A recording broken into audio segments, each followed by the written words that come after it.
he sees. So I turn around, and as I turn around, the bushes, the brush, they were blowing like crazy. It sounded like a car driving on all four flat tires. So as I turned around, there was this huge bird, wider probably than this whole building. And it was flying towards me from Belmont Street. It was about 3 stories up. And it looked old. It had like patches, it looked like old brown worn out suede. As it flew closer towards me, I was thinking, oh God, I hope this bird doesn't think I'm a worm and scoop me up and carry me on his way, because he was big enough to do so. I noticed it had like knotted up fur, it had cobwebs, a lot of debris, twigs caught in the fur. And as it flew by me, picture like I think it's a cattail in the marsh, and you open up all the stuffing that goes everywhere. All like the fur went everywhere, and it flew by me going south towards the Hockomock Swamp, and that was before I ever even heard of the Bridgewater Triangle or the Hockomock Swamp. Now, my friend Troy, he came out of hiding, he's like, Harry, did you see the size of that bird? And I'm just like, yeah, I knew it was gonna bother us, and I was trying to be the calm, cool, collected one. We, naturally thought it was just some big bird that we didn't study before in school, Didn't think anything of it. We actually forgot about it, over the years. He ended up moving, I ended up moving. And like I said, we forgot about it. It wasn't until 2007 now. A couple buddies of mine were telling me about this tuberculosis hospital in Hanson that's abandoned, it's haunted. At that time, I was a little bit, skeptical about the whole, ghost things, and I wasn't really a big believer in it. So we decided we would take a trip up to this tuberculosis hospital, and we're walking around, and I'm like, this is boring, let's get out of here. And my friend was telling me, no, something's telling me, let's walk around the building one more time. So we walked around the building, and as we came up to the entrance, we saw this white, misty silhouette of a figure, kind of leaned over like this, floating towards the main entrance. And that was the first time I've ever seen any kind of ghost apparition.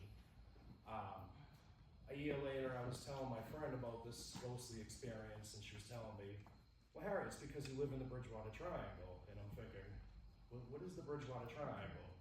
She's mocking me. She's telling me, Harry, you lived out here how long? All your life? I just moved out here, and I've heard of the Bridgewater Triangle. You never heard of it? And she's telling me it's a place where people seen like UFOs, Bigfoots, and I'm just like, oh, okay, sure, whatever.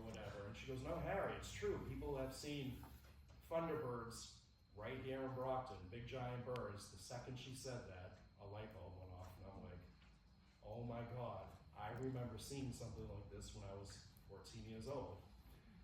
So she started to research this region on her computer, and ever since then I've just had an interest in the Bridgewater Triangle. We're out there trying to find answers because, anytime you have any kind of paranormal evidence, there's always what ifs. What if it's X, Y, and Z? So we're out there to find stone cold hard evidence where all the X, Y's, and Z's now are eliminated. One of the particular areas that we went to was the Stanley Iron Works. A steam boiler blew in, I think it was 1862, and it killed 7 people, injured 20. The massive blast, actually, parts of this boiler were found like a mile away. It damaged like homes, like windows of neighboring homes. So we heard of a story about a man named Ralph. I guess the locals see a man wearing a blue 19th century blue work uniform, walking his dog, and he disappears. So the locals nicknamed him Ralph. We don't really know why, but we decided to go over there and investigate, and we captured quite a few EVPs.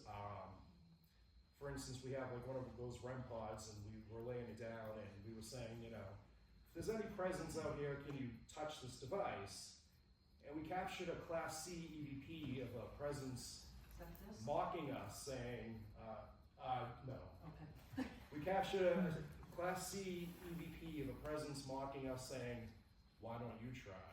Which was weird, and my friend was saying, I hear somebody talking from the corner. So as we went over to the corner of the stone storehouse, he said he heard what sounded like bricks, like somebody like tripping over the bricks, and the building is old, there's a lot of debris. As we went outside to check up on the noise, we captured another voice that said, almost there. There's one particular part in the park where it's just remnants of the old building, it's by the river. We captured an EVP of what sounds like hammering. You can hear like a hammer hitting iron. When we were there, a buddy of mine, Paul, actually was just going around, he was taking pictures of the stone storehouse, and we didn't see anything, unusual when we were there. It wasn't until the next day he went home, he was looking at his photos, and he caught a very shocking picture. And in that picture is the same silhouette apparition that I've seen in 2007 at the old tuberculosis hospital. Very, very similar. Wow. And these cranes on the back is just... It's that same misty silhouette of a figure, hunched over, same way, same size, everything. You can actually see what looks like legs starting to evaporate at the bottom. This is round, okay? And actually, if you turn it sideways, it does kind of look like a dog. And again, you'll hopefully see a man walking a dog. Somewhat.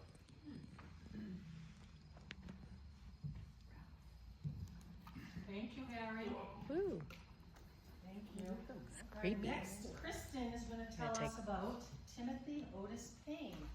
And we don't have time to stop, but we are going to pass the church that she's talking about when we leave the town hall. I'll remind you when we leave to take a look It's at it. okay if I just stop there. Yeah, absolutely. Okay. I got a videotaping for Bryce All right, so he so can show see of it. hands, how many people have heard of the solid wood stone?